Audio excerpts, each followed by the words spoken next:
Hey everyone, welcome to the 310th episode of the Internet of Things podcast. This is your host, Stacey Higginbotham, and your co-host, Kevin Toffel.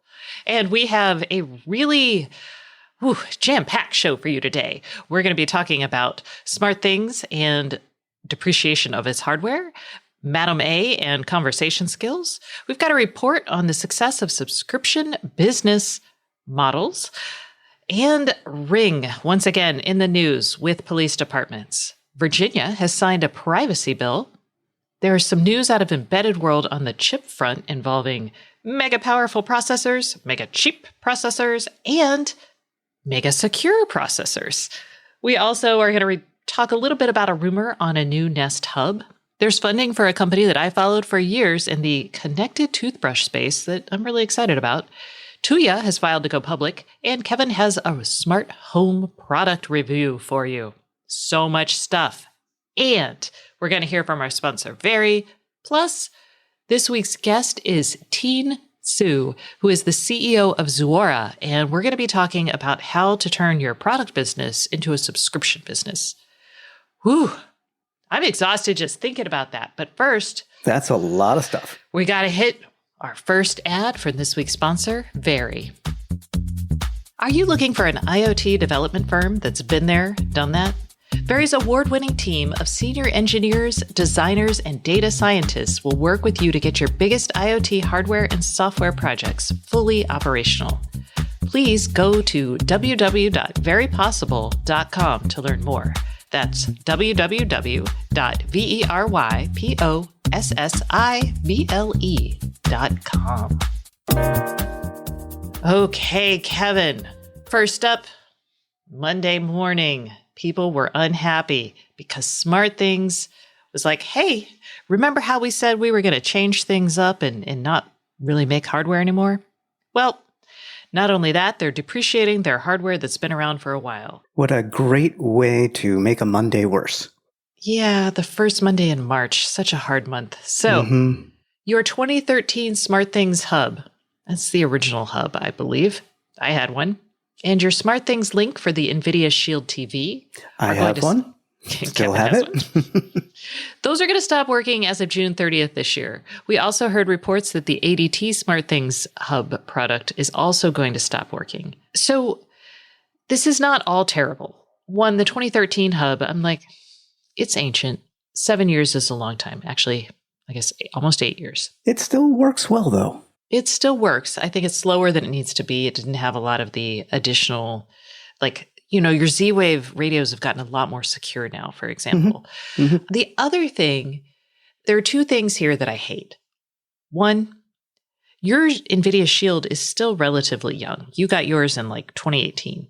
So that feels like a really short time frame. And two, there's no migration path. In smart home hubs, anything with all these Zigbee and Z-Wave radios, you've got your routines, but you also have to do the inclusion and exclusion of the radio. So it is a pain to set these up. It's not a simple, like the Hue software hub, or the Hue Light hub.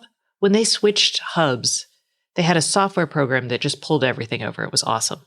You can't do that with these devices. I was going to say Samsung kind of is leaving people in the lurch there. And I mean, there's still time because these hubs will work until June, I believe? June 30th. June 30th. Maybe, just maybe, if Samsung is listening, they will come up with some kind of migration path. I don't think they will. I don't either, but I think it's worth a try. Get the heck out of Dodge on this one. I don't particularly care too much because you're right. That SmartThings link that I bought for the Shield in 2018, which was a USB stick to add extra radios. To be honest, it cost me $10. It's not a big deal. The bigger issue is for people who have fully invested a lot of Zigbee and Z-Wave devices. Right. And invested in the programming. Although many of those people are going to be upset anyway, because a lot of their probably automations, if they aren't approved, they're going to be shut down anyway. So, right, because the whole thing with Groovy, the IDE, the SDK, the handlers, you won't need those anymore. Well, Samsung figures you won't need them, even though you might. Right. All your weird niche products that a lot of people bought SmartThings for, those automations are going to go away. So we have some good news here. The good news is if you bought any of those older hubs in the last 3 years, you might have a discount available to you. That's up until April 15th. So you're going to want to go to thesmartesthouse.com and check that out. And then 2, you can actually go and apply for a prepaid label to send these devices back so Samsung will recycle them, which I was actually really excited about. Yeah. My 2013 hub sadly did not. I brought mine to the Austin transfer station, but who knows what happened to it after that. So that was kind of a good thing. And I will say, in the spirit of every time that you close a door, you open a window kind of thing, this is a great chance to say, if you're unhappy with SmartThings, just like if you were unhappy with Wink, this is a great opportunity to go out and look at some of the other hubs on the market. Because there are, if you're a super DIYer, there's lots of options. There's the Hubitat. If you want to stick with SmartThings, AOTech is now making the SmartThings branded hubs. But there are other options out there. You could do, OpenHab or Home Assistant or... Yeah, there are options. And we've talked about so many in the past, run them on a Raspberry Pi inexpensively. They need a lot of love and care. So, keep that in mind.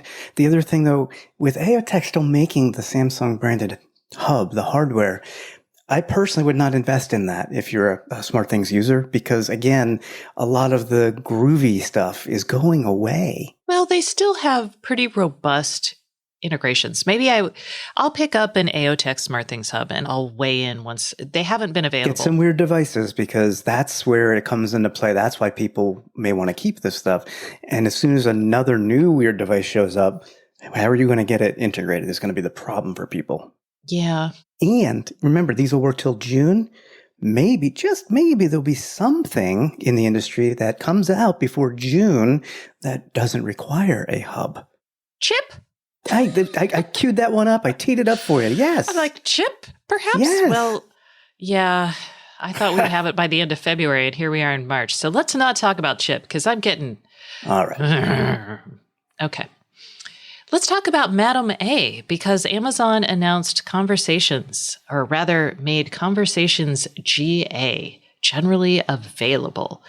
And Madam A Conversations are more interactive features. It's part of the Madam A Skills Kit. It's just tough, which I just realized the acronym spells ask, which very cute. And also I feel like an idiot. Okay. We have too many acronyms to deal with in this industry, but I don't think many people caught that. I wouldn't worry about it. This took forever to get out, because this was back in 2019, June, summer of 2019, almost summer in the Northern Hemisphere, where they talked about Madam A Conversations.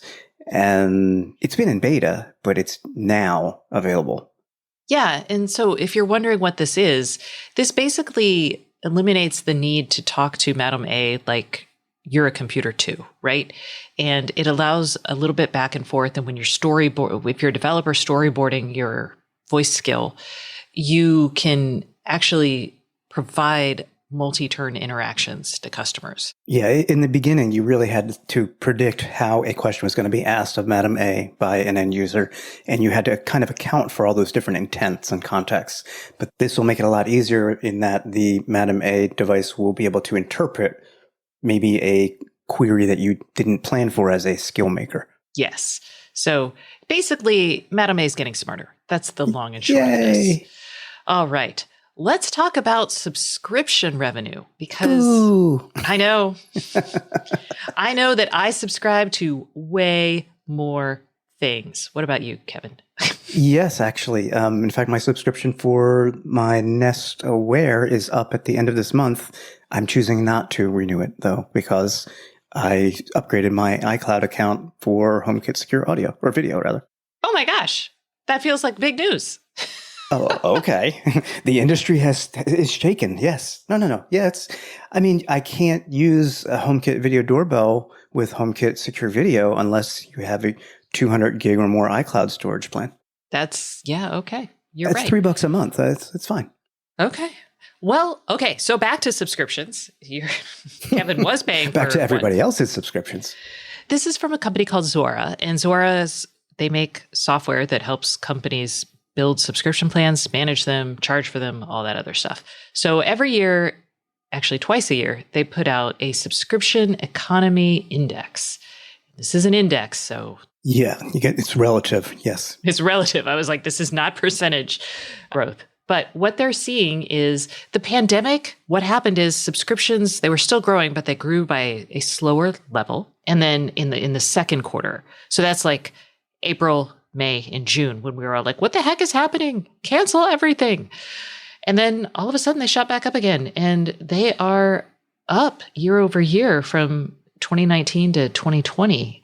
And you're going to hear from Teen, the CEO of Zuora, later on in the show. We're not talking about the reports though, because we just had too much to say about like how to set up a subscription business. But IoT broadly was very high growth compared to other subscription growth. And the trends they're seeing is actually not just on the consumer side, but in things like manufacturing. So companies that buy manufacturing equipment are starting to buy subscriptions for that.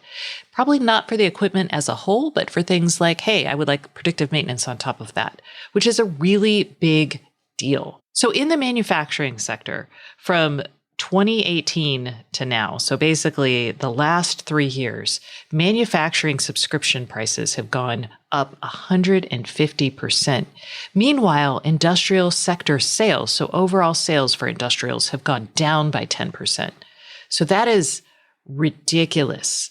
I mean, it's not that ridiculous. Subscriptions are usually cheaper than buying the product, so it's a lot easier of a sale. But if you're looking at growth, and what you're going to see is the challenge will be figuring out subscriptions that can match the overall sales price and cost of producing a physical good. This will be fun. Yeah, on the consumer side, there's actually an interesting data point in the report that I want to bring up, because it really, to me, it's like an offshoot of the whole cloud computing paradigm that's been a pay for what you use for the past 10 years. And that's, that has grown. Consumers want to pay for what they use. Nearly 3/4 of international adults, 72%, would rather pay for what they use rather than a flat fee. That's interesting to me. You think that until you start using stuff. And that's, to me, so that's a flat fee, not for the price, but a flat fee for the actual subscription. Correct. Right? Correct. So like $10 a month for cell phone service as opposed to paying per gigabyte. But they're saying they'd rather pay per gigabyte. That's what this says, 72%. I think consumers just don't know what they want. I mean, I think it sounds great to think about pay per use until you realize you're one of the people who use a lot.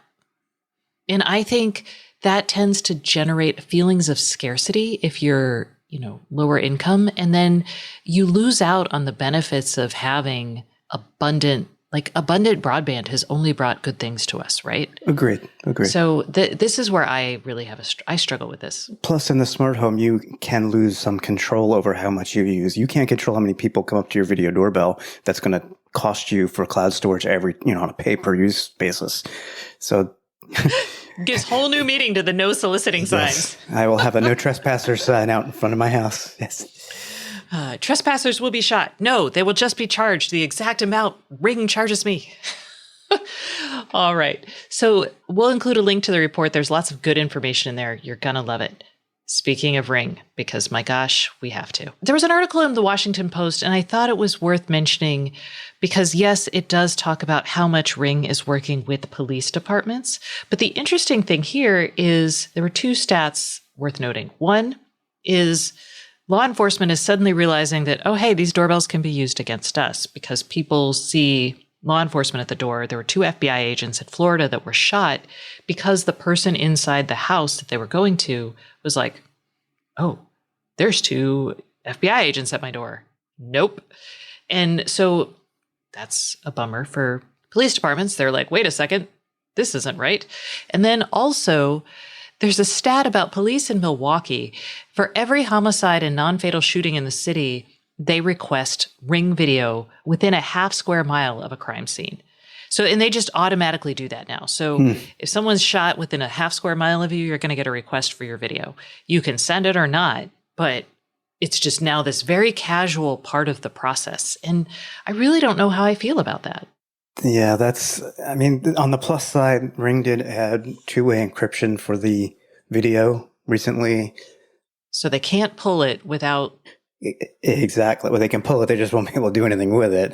So that is a plus. And you still have the option, I guess, to say, I don't want you to have it.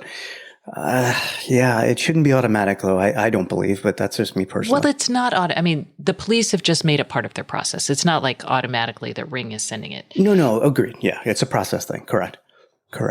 I actually did a conversation with Ring earlier this week. I think they made lots of mistakes. I think they were very unaware of the potential use of their products. Do you think they know that, though, is my Yes, question? they know that now. They're trying, I mean, and they've made steps like adding 2FA, adding the encryption as part of, maturing as a company. I would like to see companies offering this type of thing to be a little bit better from the get-go. They also stopped providing doorbells to police departments. So they used to actually provide doorbells to police departments. Like if 200 people in your area sign up for neighbors, you get a doorbell. And you can send that out to whomever you want, right? So they did those kind of programs. They don't do that anymore. Good. They do still have the program with the police department that does make it easy to pull video from neighbors and the neighbors' public safety component. But I don't want to be part of that. It exists. I think we should have the conversation about having these sensors in public places. I was talking to someone in Amsterdam. They have a law against having your doorbell camera face a public street. They're also talking about adding a registry for those devices to kind of help monitor the sensors. I'm sure you're going to see somebody create a web app that, as you're walking around, it'll ping you that says, hey, on your left-hand side, there are 2 doorbells that are part of this neighbor's project, et cetera, et cetera. It wouldn't surprise me. Yeah. You do have a choice, though. You can choose to buy an alternative video doorbell. Yes, you do. Now, in addition to Ring, police have solicited footage from other doorbell cameras, but those tend to be when they see them. The fact that Ring has this big program is kind of unsettling. Yeah, it's easy access to the logistical information of where the cameras are, et cetera. Yeah. So more on that, I'm sure, as time goes by. But let's talk about privacy, because this is related. Virginia is the second state to sign a Consumer Data Protection Act. So the governor on Tuesday signed the Consumer Data Protection Act of 2021. And this is modeled somewhat after California's Consumer Privacy Act. This law is somewhat less stringent. It only applies to really large companies, so businesses that control or process data of more than 100,000 consumers and derive more than 50% of their revenue from the sale of personal data or process the personal data of 25,000 consumers. So this is not, your tiny little period tracking apps. This is more the Google Nest, Madam A, those kind of companies. Right, the ecosystems and the devices that support it. So this doesn't go into effect until 2023, and it doesn't let an individual sue, kind of inquire about their data. It only gives the power to the Attorney General in Virginia. Now, in California, the Attorney General also has that role, but consumers can interact with the companies and try to hold them accountable in a way that this law doesn't allow. So that's the 411 on that. I do think it's good that this passed, if only because it's going to start becoming more and more painful to have a patchwork of privacy laws, and we're going to see demand for federal legislation on privacy come to the fore. Agreed. It's also going to be slightly more painful at the consumer end because all the apps that support these devices and so on that grab your data, you're going to have, when you sign up, the right to opt out of targeted advertising and so on. So it's a minor friction point, a good one. I support this as a whole, but it's something to remember. You're going to get irritated when you're signing up. Exactly. All right. Let's talk about Embedded World, because this week it is Embedded World, which is the show for people like me, chip lovers, RTOS lovers, people who just get excited about the embedded world. I know. We're going to keep it short and sweet. Some chip news. One, NXP had 2 interesting announcements. The first is that it is announced that it will produce the first family of chips. These are going to be ARM-based CPUs that tie into Microsoft's Azure Sphere security program. And for those of y'all who are paying attention and remember all the way back, Microsoft has really worked hard at creating an IoT security program that has a secure root of trust on the physical device itself that communicates securely with encryption back to a secure cloud component that says things like, it checks, it's like, are you you? And it's like, I am me. And then also as part of the cloud component, It's going to be looking for the latest vulnerabilities and things like that. And when it encounters them, it's going to let the people running those devices know. So those products, though, while they're announced, they're not going to be out until 2022. That's one. Two from NXP is that the Gigahertz Microcontrollers they announced in October of 2019 are finally out. So you can get, if you need massive computing power, it's not that massive. It's about what a MacBook had in 2000. For a microcontroller, it's massive. Yeah, for a microcontroller, it is massive. So this is a big deal. I thought it was a big deal back in October. I also thought the chips were out in October, so I was kind of confused, but they're actually out now. You can get them. Other chip news is Silicon Labs. They launched a very cheap 32-bit microcontroller for the Edge. It's got an ARM Cortex M33 core running at 76.8 megahertz. It has 64K to 512 kilobytes of flash available, depending on what you need. And this is less than $1 per chip on low volume pricing. So think about that from a high volume pricing. High volume, yeah. And I will also say secure boot and root of trust are also part of this chip. So what we have here is a really cheap microcontroller with security, and it actually has a built-in sleep crystal and temp sensor. So all of this for less than $1, which is crazy. And you can buy a dev kit for $19.99. The other thing I would say here, this is the first time I've seen pricing as part of a chip press release, and I'm hopeful that that will change. I would love to see it too. I suspect it's because this was waiting in the wings for a year and a half almost. Wait, no, this isn't the NXP thing that was waiting in the wings for it. This is a new chip from Silicon Labs. This is new from Silicon Labs. That's right. Go Slab. Yeah, so I like this transparency in pricing. Yeah. Bring it. Okay. Set the bar. Set the bar high or low in this case. Okay, let's talk about Nest Hub. Kevin, I've just been talking like crazy. You talk now. Gladly, my Nest Hub is muted right now, so I can talk about it and it will never know.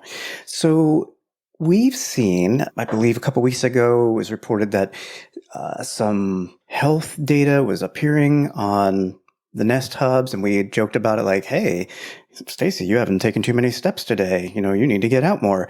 That was basically somebody was looking at the software that could be updated on the Nest Hub. Now 9to5 Google is following up with sourced information that Google has not commented on. They were given the opportunity that a new Nest Hub is in the works and will probably have the same or similar design as the current ones, but will have what you want, Stacy, the Project Soli radar chip. And I use the term radar with quotes because some people say it's not really radar, but that's a whole other story. The point of this would be to add gesture controls and possibly even, according to 9to5 Google, sleep tracking. Ooh, I'm not putting this thing in my bedroom, but sure. Ooh. I have one in my bedroom. I don't want a camera-based display, even though it does have a physical camera shutter on it in my bedroom. I have the Nest Mini that does not have a camera. Ah, okay. See, I could accept that. Okay. So exciting news on this front. If this is true, I'm excited about, hey, radar for health tracking. Yeah. Y'all are going to get this year. Y'all are just going to be like, every time Stacy says radar, we should drink. That's how prominent it's going to be. Stock up now. This also ties really well into the Fitbit acquisition. And I would love to see this because if nothing else, the pandemic has taught us that we are really focused on our health and wellness, and we need more tools to help us. I don't know if we need more tools. We need more ways to integrate and understand the information that we're getting. Google, with its work here, could be really great for that. It might not be, but I have hopes. We've been gathering health data for years on different devices, but getting insights and actions, that's been lacking in some areas. Yeah, and Google is actually quite good at that. So I would love to see some of that googly AI applied to tracking to give me real insights. And that may be something like, I know that Fitbit now has it. I tested the Whoop band that has heart rate variability, but there are tools out there that seem to correlate really well with physical performance and how you feel that might be worth trying to strive for. I gotta say, Apple Health is pretty darn good in that area. Yeah, but I don't want to buy an Apple Watch and the iPhone. If I could buy an Apple Watch and have it work with my Android, I would, but I hear you. That's the noise I'm going to make. Okay. Hey, speaking of health, let's talk about your teeth. What? What's wrong with my teeth? Your teeth are perfect. But they could be better. No, Beam Dental. So way back in 2013. So when I first started my IoT journey, I met a company in I think it was Louisville, Kentucky, somewhere random, called Beam. And they made a connected toothbrush and I tried it. And the goal behind this connected toothbrush was that originally it was just a connected toothbrush. And then they added dental insurance tied to it. So the idea being that you would subscribe to their insurance. You would get subscriptions. You do subscribe to insurance. You pay a premium. I know. So, yes. There's pay-as-you-go driving insurance now too, just so you know. Yeah, okay. You pay as you brush. I don't want to pay for brushing. It's preventative. That should be the opposite. Anyway, silliness aside, this company created basically dental insurance built around a connected toothbrush and a service that sends you a new brush and floss and toothpaste, whenever you run out. And they just scored $80 million in Series E round of funding. This company has done so well. They've raised $168.4 million in funding. Oh, they're based in Columbus, Ohio. There we go. And the idea here is when you brush your teeth, you're doing great things and you should be able to go to the dentist for free. Basically, the insurance part, as long as you're brushing your teeth like you should, you get to go to your dentist and get hygiene stuff taken care of, preventative stuff taken care of. And then other stuff comes at a discount. So if you get a cavity, that sort of thing. But they've done really well. They serve employers now in 41 states. Their revenue's grown by more than 600%. And they've doubled their member base in 2019 and 2020. So go Beam and go Alex. Alex Frohmeyer is the CEO and he's been the CEO the whole time. And I'm really proud of him. I know that sounds silly, but I'm glad. The more you brush, the more you save. I think there's probably diminishing returns, but yes. Yeah. Okay. And in other stories, Tuya, they're Chinese. They will argue that they're dual headquartered. The biggest IoT backend company that nobody knows. I say nobody, meaning consumers. Right. They filed to go public on Friday. They filed to raise $100 million through an initial public offering as a foreign company. They reported almost $180 million in revenue and a net loss of almost $67 million. But their sales were up 70% from 2019 sales. Their loss is it only decreased by 5%. So they're doing well. And I will say, Tuya, I've had the COO and co-founder on the podcast back in November 2019 to talk about everybody's big issue with Tuya, which is it's a Chinese company. Are they actually sending all my data to China? Can I trust them?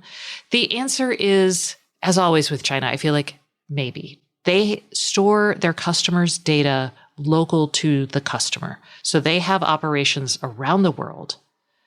They don't ever send the data to China. They send the data to wherever you need it, and they apply all the data localization regulations they need to. Their customers include things like Signify. They make Philips Hue, Schneider Electric, Mercury brands.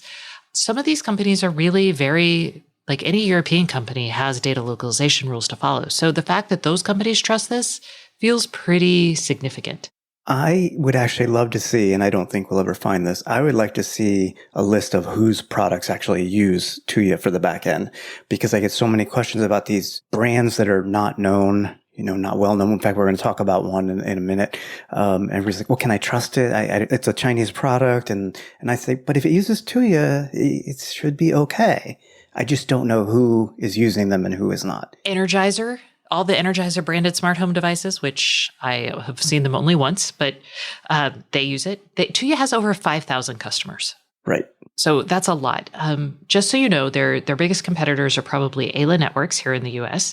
And I don't think Twilio is a direct competitor yet, but Twilio has kind of come into this space. So it's a potential competitor. There's the Tuya news. I thought that was cool. And then let's talk about a brand that may or may not be supported by Tuya. I don't know. I don't know if the Meros HomeKit dual plug Wi-Fi smart outlet uses Tuya. I've already been asked about it because people are like, Meros, who is that? I'm like, They're HomeKit certified, and I got to believe Apple did their due diligence before they certified the product in terms of security. Regardless, yes, I've been using this. It was a $21 purchase, although it's on sale right now for like 18. You can get a 2-pack for under $30. It's a dual outlet smart plug, and that's sort of rare, I think. I mentioned HomeKit, so yes, it supports HomeKit, and that's how I'm using it. But Meros also supports Madame A and Google as well, so you don't have to use it with HomeKit. I installed it thinking I was going to have a problem, and I did, because when I went to the Home app, it could not find or connect to the outlet. And I expected this problem because in the manual it says you must use a 2.4 gigahertz Wi-Fi network. Lucky for me, using the Eros, I went into the app and said troubleshooting, turn off 5G, which it does for 15 minutes, and I was able to connect no problem. And after that, it works perfectly fine on all of my devices. That's like the only gotcha I could see. Your router may not let you do that. But in any case, what I really like about this thing is that the two outlets can be controlled together through whichever smart home platform you're using, or independently. So, and it will even show in my Home app as one device with two outlets or two separate outlets, even though it's really two outlets in one device. And that's how I used it. I connected two things and I was controlling them separately for a scene. You can do automations, you can schedule things. And again, you can do that separately on each outlet or together. Totally your call. For the price, I really like this. Nice. All right. So we got a strong recommendation on the Meros HomeKit Smart Plug or dual outlet smart plug. If you need two outlets. Well, why would you just buy one? Well, some people don't have a lot of things they need to plug in and control that are next to each other. Oh, man. I feel like I have so many things. I'm like, I need more outlets all the time. Okay. Even if I don't need to control it, just having the extra outlet is nice. That's true. And you gain an outlet here, right, because it's two going into one, and it doesn't block the other regular wall outlet. So anyway, well, thank you for that, Kevin. All right. That concludes the news segment of the show, but let's go to the voicemail. Dun, dun, dun, dun, dun. The Internet of Things podcast hotline is brought to you by Infineon. Join Infineon's Embedded Solutions Conference 2021, the exclusive virtual booth at Embedded World Digital. You can hear from industry leaders, connect with the embedded community, and get free embedded developer training, all from the comfort of your home. Register now at www.infineon.com/embeddedworld for this premium area and get your free ticket. Okay. In interesting news, at Embedded World, the CEO of Infineon did actually come out and say to the car companies, they're like, look, you've got to change the way you manage your inventory if you don't want to experience things like Chipageddon, which I thought was a pretty bold statement coming from a supplier. Yeah. I was like, dang, he's not wrong. Okay.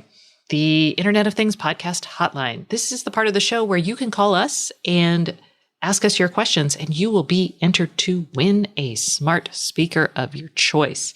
So we're talking Nest Audio or Amazon Echo or the HomePod Mini. And to win, you just have to give us a call at 512-623-7424. You don't have to leave us a question if you don't want to. You can just enter yourself into the contest. And every month we will draw at the end of the month the winner.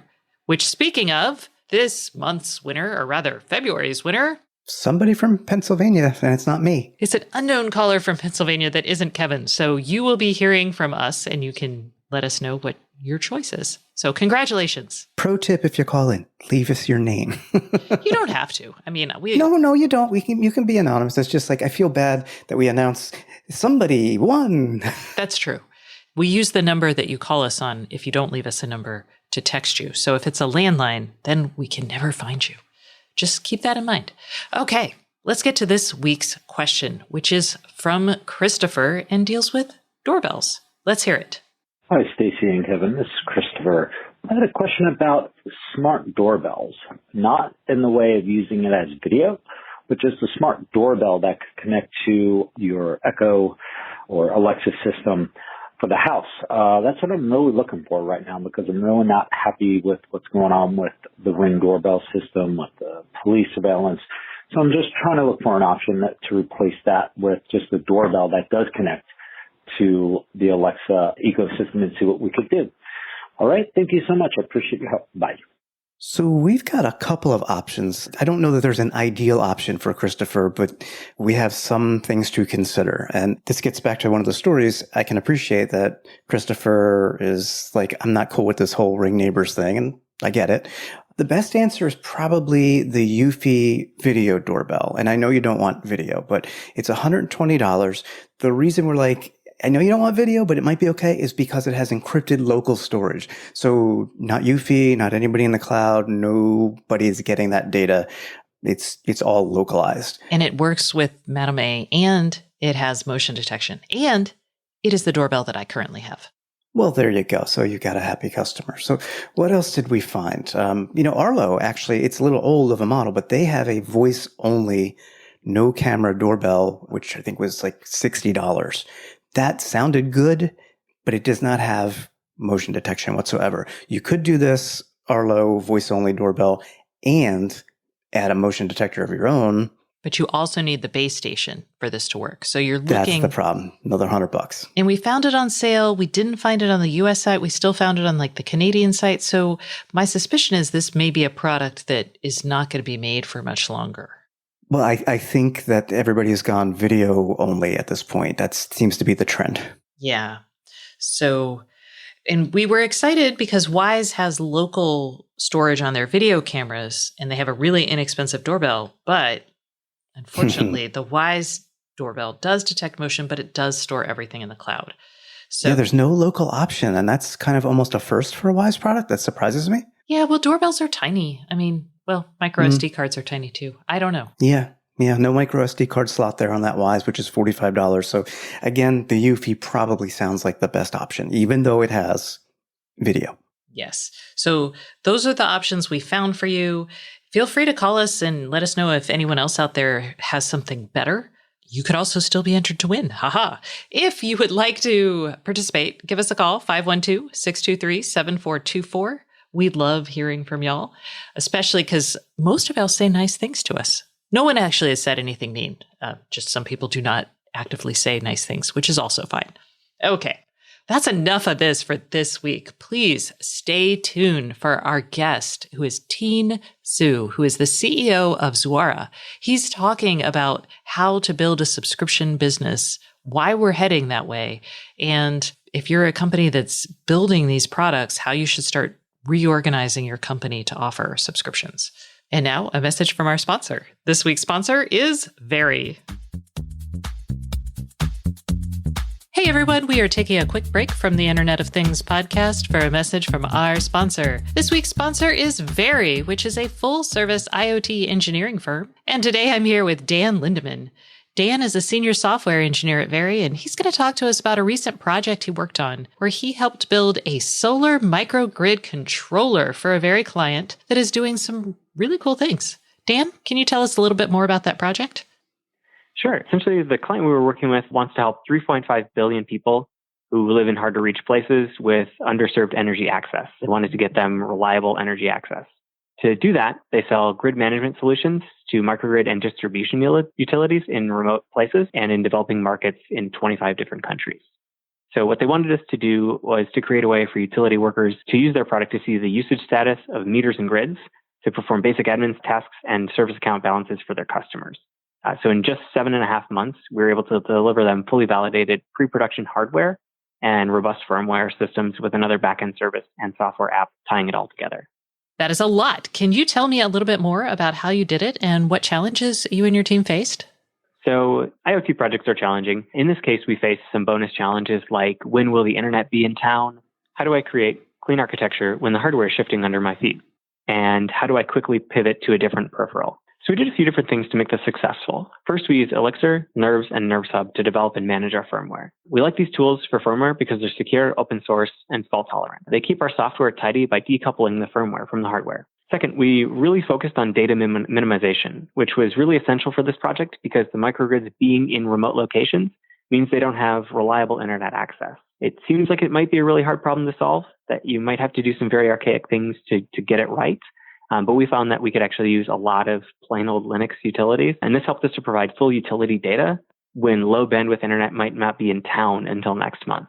Finally, we built our custom hardware for this project, We start with commodity hardware like BeagleBones or Raspberry Pis, and those are great for prototyping, but they're too expensive for mass production. This is a place where nerves came in handy because we could easily port nerves into our custom build.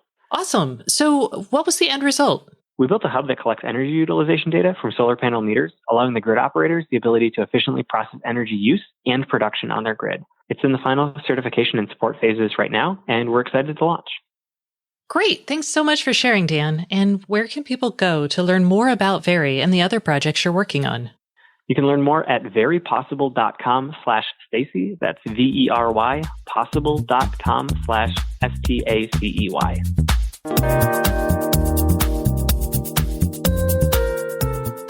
Hey everyone, welcome back to the Internet of Things podcast. This is your host, Stacey Higginbotham, and today's guest is Tien Zhu, who is the CEO of Zuora. Hello, Tien. How are you today?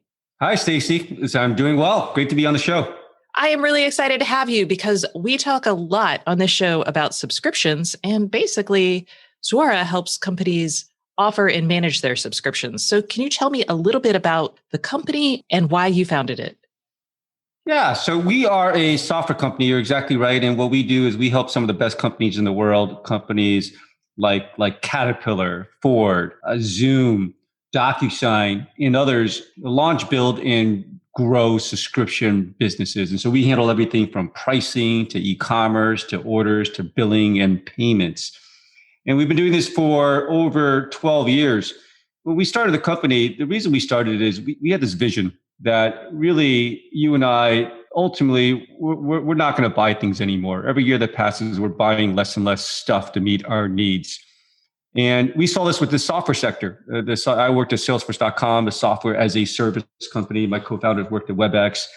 And we saw that every year that passed, people would buy less and less software. Like, why buy software and own it, have to deal with the hardware, the backup, the maintenance, the upgrades, if some other company can simply take care of all those hassles and deliver to you what you needed? It was simply a much better model.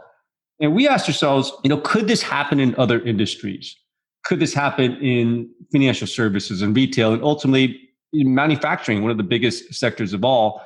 And we decided that it could. We decided that if there's a way for any company to really say, look, we obviously still have physical products, we're still making cars, we're still writing software, but if we can take care of the ownership of the products, and you simply are freed up to use our services to meet your needs, wouldn't that be a much better model? And what we've seen in the last 12 years is that's exactly what happened. The subscription economy has just exploded, and this vision of an end of ownership, if you will, has really starting to take hold in our everyday lives. And I agree. I have way more subscriptions than I used to have, but I also feel like I have a lot of stuff still too. So let's talk about the big trends that made this possible, especially when we start talking about the ownership versus subscribing to a physical good. And honestly, if I look at some of my things on the consumer side, what I'm doing is I'm buying a physical good and I'm usually applying a subscription on top of that. And that subscription usually offsets the cost to the manufacturer of cloud updates, of security updates, and all of that. So talk to me about kind of the changes that have happened in technology that have even made this possible. Well, when we started the company, we thought that this whole subscription concept was really good for digital, right? Digital services. And then this whole thing called IoT, the Internet of Things, really started to explode.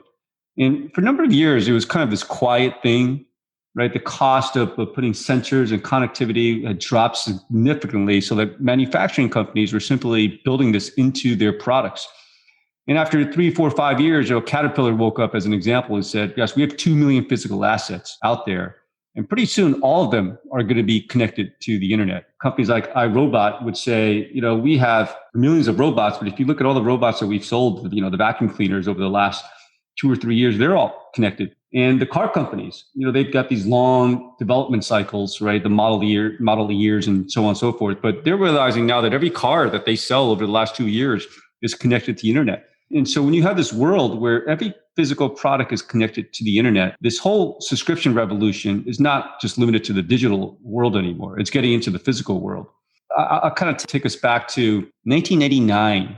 And this is the early days of the internet. I was at a company called Salesforce.com. We were, less than 30 people at the time. And we pushed our software out the first release ever of our software. And up till then, if you were a software developer, you never really quite knew what your customers did with your product, right? Because they would buy it on a CD, they would install it. Intuit used to follow people home. It's kind of creepy now, but they would follow people home because they wanted to see what that initial experience with that CD, with that install was like to make sure they got it right. And we realized at Salesforce, because it's in the cloud, and we didn't even call it the cloud back then, we can actually see what our customers were doing with our product. Were they using it the way we thought they would? Were they using the features we thought they would? How come they're not adding contacts? How come they're not running reports? Are they even logging into the system? And it blew our minds, right, as just a bunch of software folks. And that led to an incredible revolution in the software as a service industry.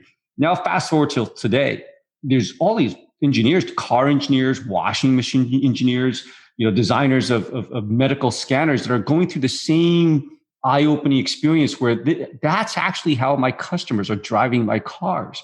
Why are these people putting too much detergent in the washing machine?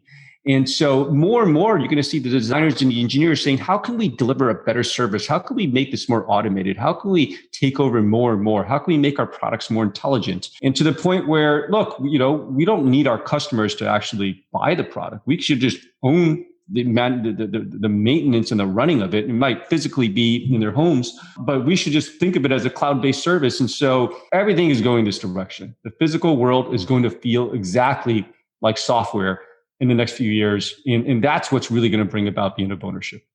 Okay, so this is all really great context. Now, let's ground it a little bit in reality, because there has been a backlash of sorts. And we'll focus on consumer before getting into manufacturing. But for every consumer that seems happy to buy their washing machine on a subscription basis, and I haven't really met a lot of those, there are plenty who are looking at this and saying, oh my gosh, this is terrible. They want to DRM me to certain filters or maybe certain types of soap. And there's a lot of skepticism about this model. How can companies overcome that? And how real is it to expect everyone to shift over to this model? This shift definitely takes time, and there's a behavior change, there's acceptance, there's people getting used to this. When we first came out at Salesforce and saying, look, you don't have to buy your software, people thought we were crazy. Why would I want to give up my software? Why would I want to store my data on your servers? And so ultimately, that pushed us to make the service better and better. That pushed us to focus on trust. That pushed us to focus on privacy and making sure that we didn't just say, we're not taking away things from our customers. We're actually giving them additional freedoms. We have to basically lift them from a lot of the burdens of ownership that we might not even realize. And so, the first phase of solutions, it's not about limiting what type of detergent that you're going to use. It's about saying, why should you have to think about that? All you really want are clean clothes, right? All you really want is to move some dirt if you're Caterpillar. All you really want is to try to get from point A to point B, an experience that you really want and you really enjoy, that's convenient, low cost. And ultimately, if companies can figure out how to do that, then customers are going to gravitate towards it. And so when we hear the first generation of manufacturing products that you're not really changing the product, but you're just giving a different pricing model. So instead of paying $1,000 up front, $100 up front, perhaps I'm paying it over time. That doesn't really change things. That's not really giving people a better experience and a better outcome. And the most sophisticated solutions, let's pick Peloton as an example. They're still selling you the bike, and it's still an expensive bike. But the bike now comes with an entire experience, and you're really buying the Peloton not for the bike, but for the experience itself. For companies that are looking at trying to convince people to pay for a subscription, let's talk about the steps they should take to make that more palatable for their customers. And this could be on the consumer side. This could be on the manufacturing side. I don't know if they're different, but what's your advice there? Well, the advice I usually give companies is eventually you're going to be a subscription business. Everything's pulling you in that way. But the core of it is not actually the financial model. Start with the customer.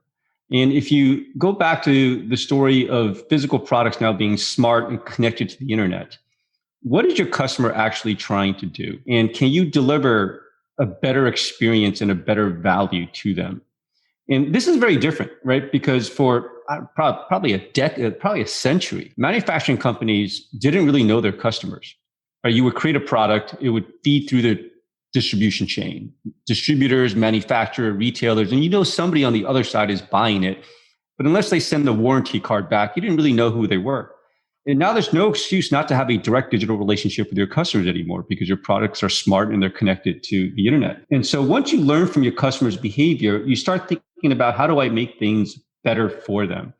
And eventually you'll hit a point where if I am going to do all this work to make the experience better, can I wrap my business model around it? Is the value that what I'm giving them on an ongoing basis so great that it makes sense for them to pay $5 a month, $10 a month, $30 a month, right? And so don't start with the product as it exists today and trying to get customers to simply pay you over time. Start with what is the better experience that you can actually give them to the point that you're creating more value and they'll pay for that value over time.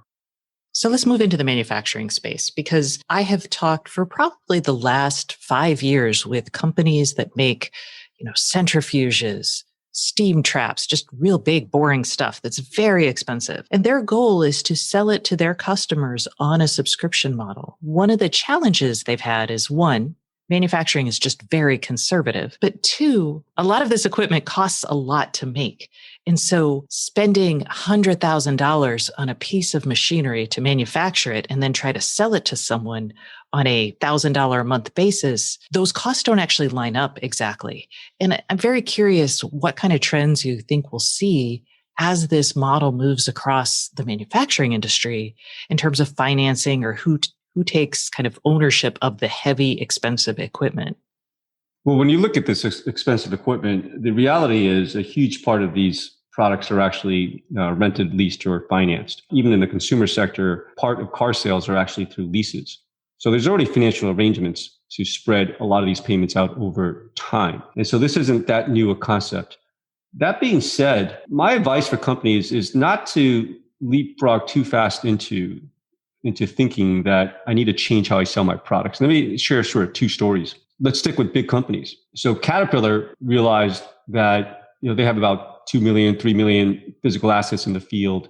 And now they know where every one of these products are. They know if it's time to maintain it. They know how often it's being used. They can use predictive maintenance to know when these products are about to break, when they need to be serviced, and so on and so forth. And so they're saying, look, we have all this data. Why don't we add more value? So the products are still sold the way they are, but because they're a connected product, they can sell safety applications, predictive maintenance applications, asset management applications to make it the use of the product much, much more efficient. And so they set up a separate division, Cat Connect, that's their digital arm to sell value-added services on top of the product. So you don't necessarily have to change the product. You can go through a phase where you're selling these additional services. And then as the revenue from these additional digital services starts to rise and starts to be a bigger part of your business, at some point in the future, you can consider wrapping the physical product into the space. I think eventually the place that you get to is my physical products are simply assets in the field. And so if you look at the telephone companies, they have a lot of physical products as well. They have towers, they have switches, they have satellites, they have wires underneath the floor, underneath the ground. And ultimately what they do is they finance the capability to put that infrastructure in. And then they don't ask their customers to buy any of that. It's simply used. So you get to a model that's similar to the telecom, similar to Uber, where there's a lot of cars out there, but you don't have to buy the cars. You're simply using this fleet of cars to get what you ultimately want, which is just to get from point A to point B, to use some data, to make some phone calls. In many ways, the software as a service sector is like this too, right? They're not asking people to buy software or hardware anymore. They're simply saying, look, we're going to put it in the cloud, and this infrastructure is there, and you can simply tap into it and use it however much that you want, and then pay for that amount that you used.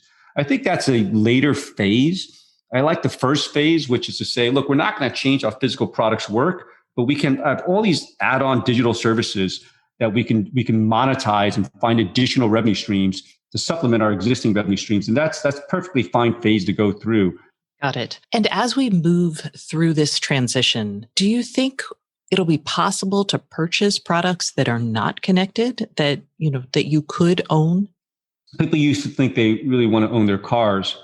And then you see these new cars that update themselves every few weeks, every few months. The Tesla certainly do that. And now you step into a car that you've owned for 3 to 4 years that has not been changed, and you realize you're using something that's obsolete, that's really, really old.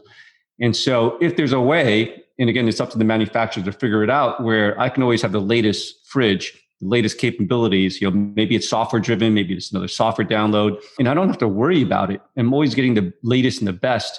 It's simply going to be a much better model. That being said, I think it's going to be a spectrum. And I think customers ultimately will drive the demand and drive the preferences. And so knowing who your customers are and building a digital relationship is the key message. And if there's a way to do that without changing the physical product, certainly, that's an option as well. And as companies embrace this, just like they did with software, a lot of processes kind of had to change around this. Things like, how do you incentivize the salespeople selling the subscription? But also things like budgeting. If you're buying a bunch of subscription products, you need to budget not like on an annual basis. You need to start thinking about spreading things out. And as companies that have historically not had to think that way make this transition, what advice can you offer them? Well, the shift to subscriptions does change quite a bit. We wrote a whole book about this. There's a book called Subscribed. And in the first half of the book, talks about how the subscription model really changes everything from retail to manufacturing to technology and more. The second half of the book really talks about how it changes how companies operate. So we go inside of a company. We look at, for example, we look at how you do innovation. Innovation used to be a big hit model. You spend all this money to create a movie, to create a car model, and then you try to ship as many of that unit as possible. And the subscription model really allows you to learn from your customers. If you think about cars, we're going to see a world now where you don't have to make a decision out of all the things that you want from the car in the dealer. You can drive off the dealership with a basic car because so many of the capabilities now are going to be software driven. So 3 weeks later, 4 weeks later, maybe I did want that adaptive cruise control. Maybe I did want that Sirius XM package. And you have an option then to say, well, those are the things you can add on these new capabilities after you walk out of the dealership.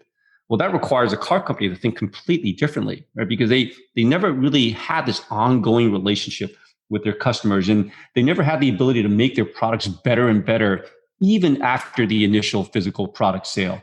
It changes marketing. Marketing is about try the experience, try it out, and if you like that, maybe we'll give you the adaptive cruise control for a week free. You can try it out. And if you like it, you can pay for it and decide to keep it. And then just one last example, finance changes, right? Because you talked about the financing, the aspect.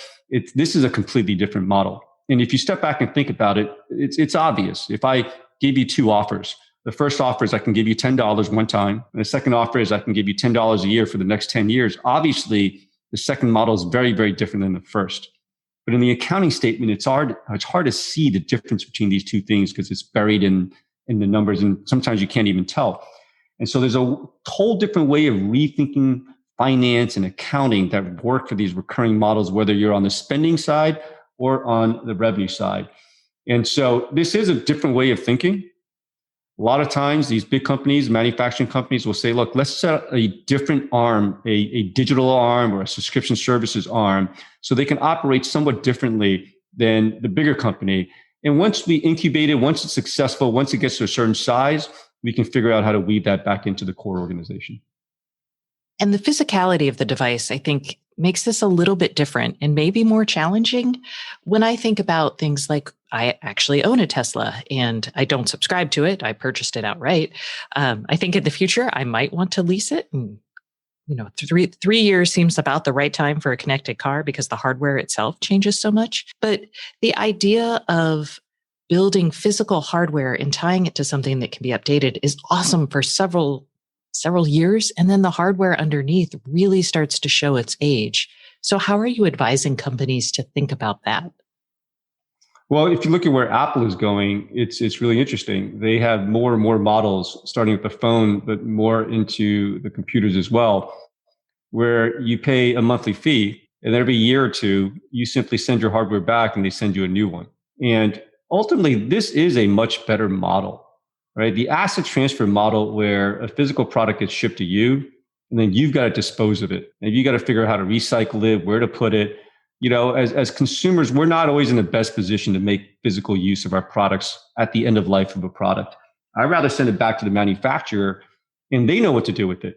Maybe they'll reuse it. Maybe they take it apart. right? But they've got the incentive structure, given volume and scale, to develop their products with the best use of resources and the best economic use of resources. And ultimately, that's going to be much, much more sustainable. And so I would rather have a world where these physical products are owned by the manufacturer. And when the hardware updates, they've, first of all, they've got an incentive to create the hardware so that it lasts the longest possible, and it could be updated by software. But when they feel like, hey, it's time to go swap out the hardware, that they'll find ways of doing that in the most economic way possible. Okay. And let's hit on pricing before we go. So one of the challenges in industry overall is figuring out what to charge for things. But when we're talking about subscriptions, what are your recommendations for setting prices? How closely does it need to relate to the cost of the goods? How closely does it need to relate to the ongoing cost of providing the service? What do you think about margins? What do you think about helping customers accept it? There's a lot going on here. Well, the bigger picture is we're moving away from an ownership model to a usership model. And companies are no longer more and more going to be selling products, but has to think of what they do, their innovations as systems, as services that users can consume.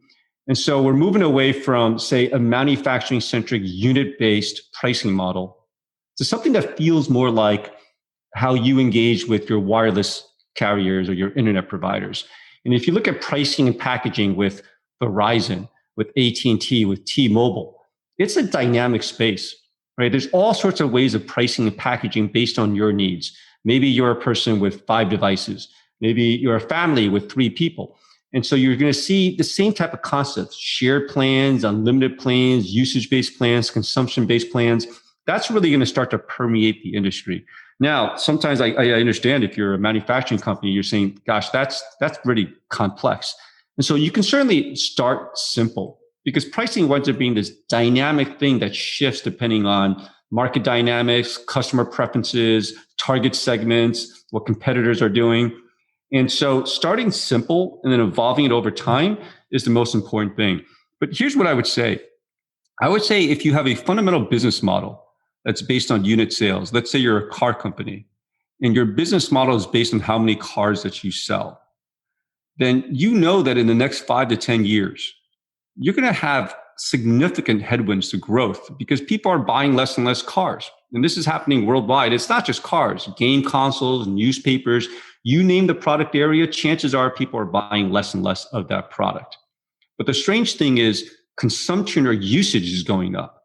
So while unit sales are going down, miles driven is actually going up. Game console sales are going down, but hours of Fortnite or whatever favorite game that you have is being played is going up. Newspaper sales going down, but hours of news and journalism consumed it's going up at an all-time high. And so if you have a business model that's actually based on miles driven, you're a car company, you know that you've got tailwind. You're going to be able to grow over the next 10 years. And so shifting pricing and packaging to more consumption and usage-based models and managing that shift, if you will put you actually on a growth trajectory over the next 5, 10, 20 years. Now, how to navigate that change is probably one of the biggest challenges ahead for every single manufacturing company. Man, I was with you, except I hate my ISP pricing plan. I hate the Verizons of the world and how they tend to charge for things. So you're saying I just need to accept it and move on? Well, I think competition ultimately is the key. And so unfortunately, so some of the telecom products that we have, there's not a lot of competition. But if you really don't like how Verizon charges, go check out T-Mobile offerings or check out some other offerings, because there might be a pricing model that's a much, much better fit for you. All right. Well, Dean, thank you so much for coming on the show this week. Absolutely. It was my pleasure. That's it for this week. Thanks so much for listening. And remember, if you'd like more IoT news, sign up for my newsletter at stacyoniot.com. We'll see you next week.